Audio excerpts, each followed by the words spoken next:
Hola, ¿cómo están? Muy buenas noches. Me da mucho gusto saludarlos en este bote pronto y me da mucho gusto saludar a mi amigo, colaborador de esta casa, conocedor, escritor, a Marwan Sotantaki. ¿Cómo estás, Marwan?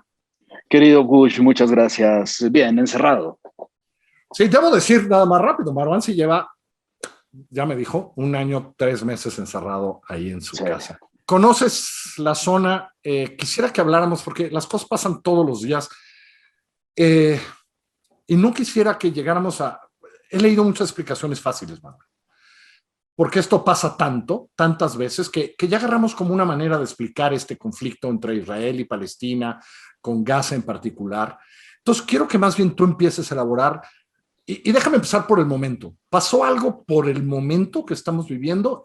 Es decir, ¿volvió a haber una crisis por alguna razón especial en tiempos de tiempo, de momento, de coyuntura, de año, de mes, de día? Sí, sí, de coyuntura y una coyuntura un poco más extensa. Y creo que para dar continuidad a lo que estabas diciendo, creo que justo esa manera de explicarnos la realidad y lo que está pasando entre Palestina e Israel desde 1948, esa forma de caer en los lugares comunes y explicación fácil, forma parte de la coyuntura y de lo que nos está llevando a lo que sucede. Vamos para las 2 semanas, ¿no? Al final nos hemos conformado con esa explicación, nos hemos conformado como sociedad, como comunidad internacional, y ha tenido ciertos réditos hacerlo así. Y quizá lo que estamos viendo ahora también es el momento donde esa estructura y esa facilidad por las cosas sencillas quizá estén llegando a su límite. El conflicto lo tenemos dentro de los lugares comunes. Hay algo siempre cierto de los lugares comunes, es lugar común, pero es cierto que se constituye un Estado, se constituye un Estado desplazando a otro, pero no nos podemos quedar simplemente con eso. Hay una base de las razones por las que sucede esto. Está, por un lado, el avance, sobre todo desde 1967 a la fecha, por parte de Israel en la construcción de asentamientos que se han estado estableciendo en una zona que está no aceptada por la comunidad internacional como territorio anexo a Israel, de forma que esa expansión territorial que hemos permitido como comunidad internacional, la hemos permitido porque nos volcamos al otro lado y solamente nos escandalizamos cuando suceden cosas como esta. La permitimos por omisión, ¿verdad? Es Por decir, omisión, la permitimos por omisión. nadie dice nada. Ok. A ver, esto se va a resolver eventualmente, si quieres la próxima semana, esta crisis. Pero el problema es que no vamos entonces ya a seguir hablando de Palestina, de Israel ni de los asentamientos. Entraremos al otro tema, solo que esas políticas han seguido sucediendo. Por otro lado, está sí un sistema de discriminación, de segregación, de apartheid por parte de Israel. ¿Por qué existe ese sistema? Porque no hay una igualdad de condiciones de los ciudadanos de un lado y del otro.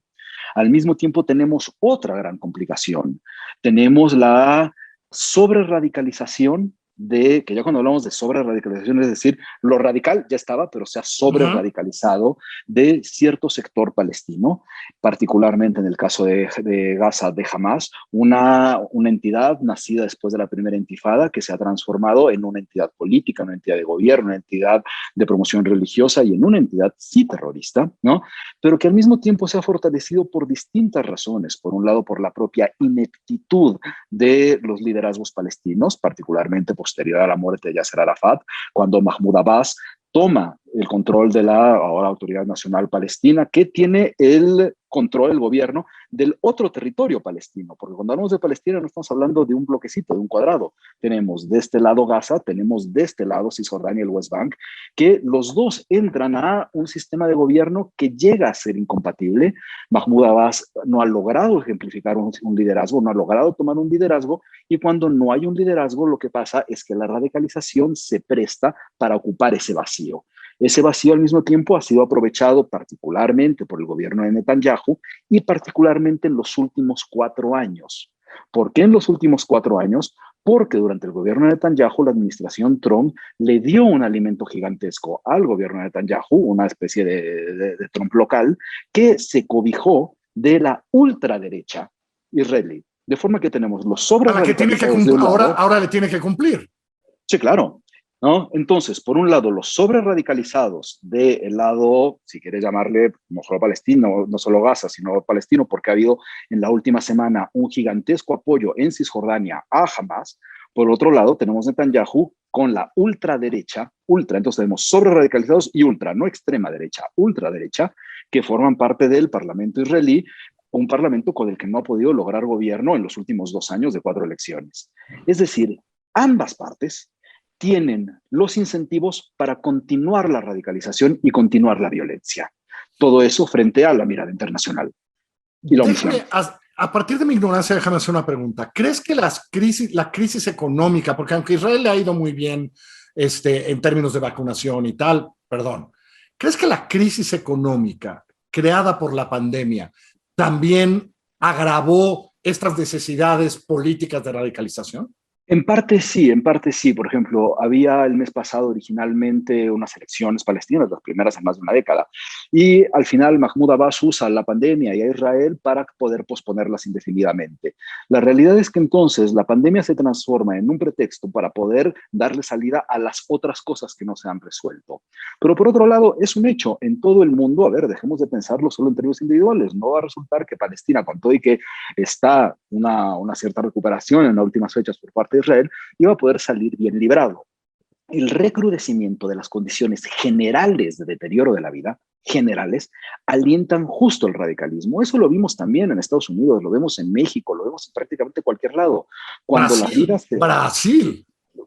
cuando las condiciones se deterioran y cuando las sociedades se deterioran, la respuesta tiende a ser el radicalismo. El único problema es que ni Brasil, ni Estados Unidos o México, con todo que sea Estados Unidos y la toma del Capitolio, tienen las condiciones de violencia perpetua y esta especie de mezcla de factores religiosos, políticos, étnicos, lo que quieras, que tiene Medio Oriente. Entonces, las vías de expresión van a terminar siendo mucho, mucho más complicadas. Y por otro lado, Estados Unidos, con una presidencia casi recién llegada, parece, déjame ponerlo así, parece estar confundido, pero estar en el lado de siempre, ¿no? Sí, a ver, aquí hay una cosa que es muy particular. Durante 4 años vimos cómo cualquier cosa que hiciera el gobierno de Netanyahu, Trump enseguida lo cobijaba. Cualquier cosa, sin la menor distinción, ¿no?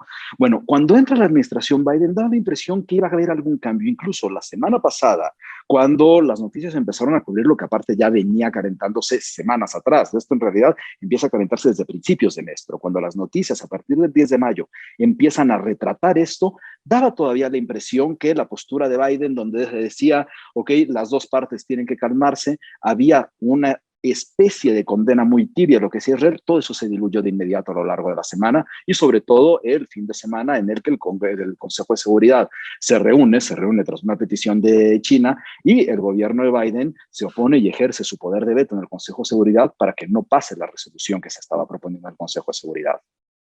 Leo algunas crónicas en donde dicen que pareciera que por la dureza de algunos de los ataques, etcétera,